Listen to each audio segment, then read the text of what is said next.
দেশের অর্থনীতির আকার যেমন বড় হয়েছে তেমনি বড় হয়েছে রাজস্ব আদায়ের টার্গেটও।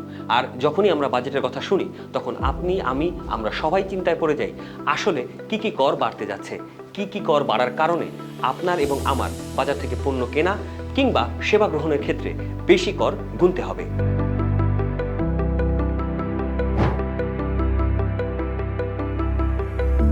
আগে পররাষ্ট্রমন্ত্রীর দায়িত্ব সামলানো মাহমুদ আলীর ক্যারিয়ারের প্রথমবারের বাজেটে করের টার্গেট আগের বছরের চাইতে ৪৫,০০০ কোটি টাকা বাড়িয়ে ৫,৪৫,৪০০ কোটি টাকা ঠিক করা হয়েছে।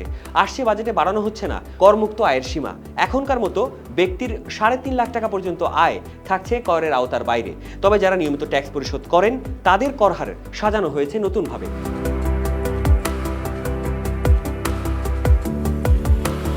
৫, ১০, ১৫, ২০ ও ২৫% কর হারের সঙ্গে ৩০% আরেকটি স্তর আসছে বছরে ৩.৩৮ লাখ টাকার বেশি করদাতাকে বাকি অর্থের উপর ৩০% হারে কর দিতে হবে।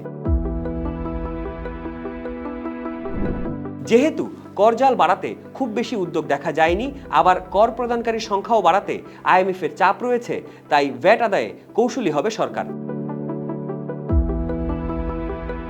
শুল্ক বাড়তে পারে মোবাইল ফোন রিচার্জের উপরেও, তাতে মানুষের আগের চাইতে কথা বলার খরচ বাড়বে।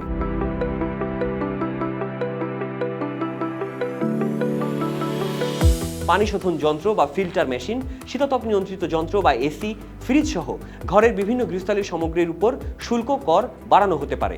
এতে খরচ বাড়বে মধ্যবিত্ত। একই সাথে ব্যাংকে গচ্ছিত টাকার উপর আবগারি শুল্ক বাড়ছে। এদিকে সমালোচনা থাকলেও কালো টাকা সাদা করার সুযোগ থাকছেই। বাড়বে নানা ভ্যাট আর সরকারি সেবার ব্যয়ও। নিরাপত্তা সেবার উপর ভ্যাট বাড়িয়ে ১৫% করার পরিকল্পনা করা হয়েছে রাজস্ব বোর্ডের পক্ষ থেকে।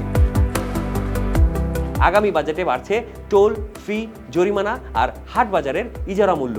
সরকারি কর ব্যতীত এমন খাত থেকে সরকারের আয়ের লক্ষ্য ৪৫,০০০ কোটি টাকা, আর এনবিআর এর বাইরের খাত থেকে আয়ের টার্গেট ১৫,০০০ কোটি টাকা।